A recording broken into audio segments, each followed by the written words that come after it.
جمیل صاحب جو کہ اس ٹرانسمیشن میں ابھی ہمیں نے جوائن کیا. جی السلام علیکم مولانا طارق جمیل صاحب. جی وعلیکم السلام ورحمۃ اللہ وبرکاتہ. جی السلام علیکم مولانا صاحب. جی وعلیکم السلام ورحمۃ اللہ وبرکاتہ. مولانا صاحب پوری قوم دیکھ رہی ہے یہ ٹرانسمیشن اور پوری دنیا میں اور سب انتظار کر رہے ہیں کہ سب اکٹھے ہو کے میں نے بھی ایک گھنٹہ دیکھی ہے. جی جی سب اکٹھے ہو کے متحد ہو کے یکجا ہو کے ایک ساتھ مل کے اللہ کے حضور دعا کریں. پہلے احتیاط کی درخواست ہے کہ یہ بھی فرمائیں کہ احتیاط کیسے کرنی ہے. اس کے حوالے سے آپ کا کہا ہوا پوری قوم بہت دل سے سنے گی اور مانے گی بھی. جی بسم اللہ الرحمن الرحیم والصلاة والسلام علی رسولہ الکریم وعلی آلہ واصحابہ اجمعین. جہاں تک احتیاطی تدابیر کا تعلق ہے وہ تو بہت زیادہ ڈسکس ہو چکی ہیں اور بہت زیادہ اس کو میڈیا نے بھی ماشاءاللہ اس کو ابھارا ہے, اس کو نکھارا ہے اور اپنی اپنی جگہ پر ہر جگہ اس پر بحث ہو رہی ہے. یہ ہے, میں ایک چھوٹی سی حکایت سناتا ہوں. ہارون رشید کا والد تھا مہدی بن ابو جعفر منصور. اس کے زمانے میں قحط آ گیا اور لوگ بھوکے مرنے لگے, کتے بلیاں بھی کھانے لگے. تو مہدی رات کو لیٹا ہوا تھا تو ایک خادم اسے دبا رہا تھا. تو اس نے اپنے خادم سے کہا کہ کوئی کہانی سناؤ, میں بہت دکھی ہوں رعایا کے لیے. اس نے کہا امیر المومنین, ایک لومڑی جا رہی تھی سفر پہ تو بیٹے کو لے گئی شیر کے پاس کہ تو بادشاہ ہے, اس کو اپنے پاس رکھ لے امانت. اس نے کہا ٹھیک. اس نے اس کو اپنے کندھوں پہ بٹھا لیا اور لیے پھرتا تھا. ایک دن عقاب کی نظر پڑی تو اس نے جھپٹا مارا اور اٹھا کے لے گیا. لومڑی واپس آئی, اس نے آ کر کہا بادشاہ سلامت, میرا بچہ کا وہ تو عقاب لے گیا. کہ میں تو آپ کے حوالے کر کے گئی تھی. تو شیر نے کہا میری بہن, اگر وہ زمین کی جنگل کی آفت ہوتی تو میں لڑ کے دکھاتا, وہ آسمان کی آفت تھی, اس سے کون لڑ سکتا ہے. تو پھر اس نے کہا امیر المومنین, یہ قحط اگر زمین کی آفت ہوتی تو آپ لڑتے, تو اوپر سے آئی آفت ہے, اس سے بات کرو جو اوپر والا ہے تو کام بن جائے گا. اس وقت کی ساری جو تھی ایگریکلچر زراعت وہ ساری بارش پر تھی. تو اس نے اسی سے ہی لوٹا مسلح منگوا کے وضو کیا, مسلح پہ کھڑا ہوا, سجدے میں سر رکھا اور اتنا رویا کہ سارا مسلح بھیگ گیا. اور یہ یاد رہے کہ وہ 3 بر اعظم پر حکومت کر رہا تھا اس وقت مہدی. تو ابھی وہ مسلح سے اٹھا بھی نہ تھا کہ اللہ تعالیٰ نے بادل بھیجے اور پوری عباسی سلطنت میں بارش ہو گئی. میں معذرت کے ساتھ اختلاف رائے تو ہر آدمی کو حق ہے. ہم جو ایک لفظ استعمال کرنا ہے لڑنا ہے, یہ آسمانی آفت ہے, اس سے لڑنا نہیں ہے. اس کا علاج کر کے اللہ کو عاجزی دکھانی ہے اور اپنا سر سجدے میں رکھ کے رونا ہے. اس سے ہم لڑ نہیں سکتے. اس لفظ کو اپنی زبان سے نکال دیں, چاہے دل میں اس کے بارے میں کوئی تکبر نہ ہو, لیکن یہ لفظ اللہ کو پسند نہیں ہے. کہ مجھ سے لڑنا چاہتے ہو, دیکھنا ایک چھوٹے سے وائرس سے اللہ نے ساری دنیا کو ہلا کے رکھ دیا. میں ایک حدیث سنا کے پھر دعا کرتا ہوں. پہلے ایک دعا ہے, ما اصابکم مصیبت فبما کسبت ایدیکم, تم پر جو آفت آتی ہے تمہارے اپنے گناہوں کی کمائی ہوتی ہے. ینصرکم اللہ فلا غالب لکم, میں تمہارا ساتھی بن جاؤں تو کون تمہیں نقصان پہنچا سکتا ہے. وَإِن يَخْذُلْكُمْ فَمَنْ ذَا الَّذِي يَنْصُرُكُمْ مِنْ بَعْدِهِ, اگر میں تمہیں چھوڑ دوں تو پھر کون سی اٹھویں طاقت تمہیں بچائے گی. إِن يَمْسَسْكَ اللَّهُ بِضُرٍّ فَلَا كَاشِفَ لَهُ, اگر میں تمہیں تکلیف میں ڈالوں میرے سوا اسے کوئی نہیں ٹالے گا. اور إِن يَمْسَسْكَ بِخَيْرٍ فَلَا رَادَّ لِفَضْلِهِ, اگر میں ارادہ کر لوں کہ میں نے کسی کو نہیں ہونے دینا بیمار یا مصیبت میں, تو اس کے لیے کیا مشکل ہے؟ ایک امری تو ہوتا ہے 40 دن ابراہیم علیہ السلام آگ میں بیٹھے رہے، 40 دن یونس علیہ السلام مچھلی کے پیٹ میں رہے، وہ تو فعال لما یرید ہے۔ تو ہم یہ جو ظاہری اسباب اختیار کر رہے ہیں ان کو بھی پوری طرح اختیار کرنا ہے، ساری احتیاط کرنی ہے۔ اگر مسجدوں میں جانے سے یہ بیماری پھیلتی ہے تو پھر اس سے بھی اپنے آپ کو روکنا ہے کہ جان کی حفاظت بھی ہمارے دین کا حصہ ہے۔ ایک دفعہ بارش ہو گئی، حضرت بلال نے اذان دی تو آپ نے کہا صلو فی رحالکم، اب اگر بلال اعلان کرو اپنے اپنے گھروں میں نماز پڑھیں، مسجد میں مت آئیں۔ حالانکہ مسجد میں آنے سے کپڑے گیلے ہونے تھے یا کیچڑ، جان کا خوف تو نہیں تھا، لیکن میرے نبی نے اپنی امت پر محبت اور شفقت کا ایسا سایہ رکھا ہے کہ آپ نے ان کو کیچڑ سے بچایا، بارش سے بچایا۔ یہاں تو زندگی موت کے مسائل ہیں، بہرحال بڑے علماء اس میں جو کہیں گے اور حکومت جو ان کے ساتھ میٹنگ کرے گی، جو حتمی فیصلہ ہوگا، تو سب سے پہلے ہم اپنے الفاظ میں تواضع لے کر آئیں کہ ہم نے اللہ کے سامنے جھکنا ہے، عاجزی کرنی ہے اور اللہ کو منانا ہے کہ یا اللہ تو اس کو ہٹا۔ یہ نہیں ہٹ سکتی، اسے کوئی نہیں ہٹا سکتا۔ کہ اللہ کوئی اللہ کا بندہ رو دھو کے اسے منا لے تو پھر شاید فیصلہ ہو جائے اور اللہ تعالیٰ اپنا فضل فرما دے۔ ایک حدیث پہ اگر عمل ہو جائے تو مجھے اللہ کی قسم کھا کر میں کہتا ہوں یہ کورونا کا پتہ ہی نہیں چلے گا کہاں گیا۔ صرف ایک حدیث، میرے نبی نے فرمایا 4 باتیں مجھ سے لے لو پھر دنیا بھی تمہاری ہے، آخرت بھی تمہاری ہے۔ 4 اذا کانت فیک، 4 باتیں لے لو مجھ سے، پھر دنیا بھی تمہاری ہے، آخرت بھی تمہاری ہے۔ تمہیں کوئی ٹیڑھی آنکھ سے نہ دیکھ سکے گا، تمہیں کوئی نقصان نہ پہنچا سکے گا کہ تمہارے رب کا سایہ تم پہ چھا جائے گا۔ تو 4 باتیں کون سی ہیں؟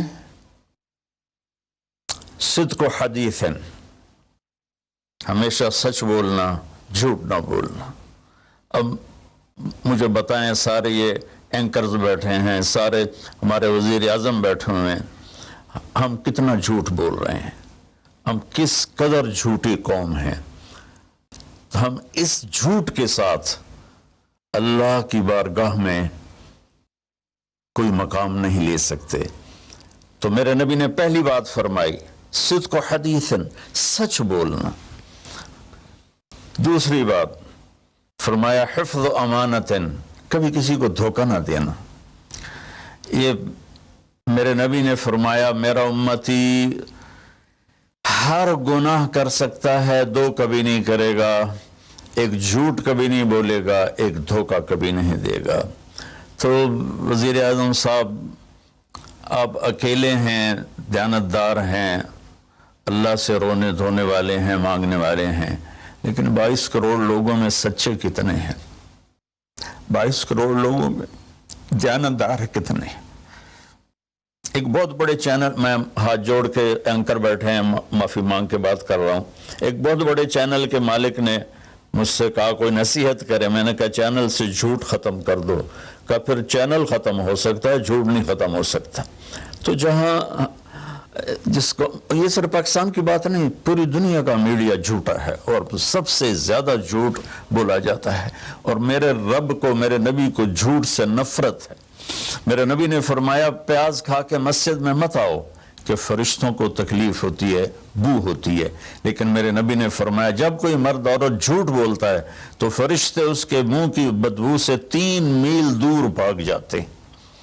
تو جھوٹ اور خیانت کے ساتھ ہم کسی آفت کا مقابلہ نہیں کر سکتے۔ آپ نے فرمایا صدق و حدیث، حفظ و امانت، سچ بولنا چاہے جان چلی جائے، اور دھوکہ نہ دینا۔ مسلمان کسی کو دھوکہ نہیں دیتا ہے۔ تیسرا فرمایا حسن و خلیقت، اپنے اخلاق اچھے کرنا، اور اخلاق کا سب سے اونچا مقام حیا ہے۔ اب میں کیسے بات کروں؟ میرے دیش میں حیا کو کس نے تار کیا؟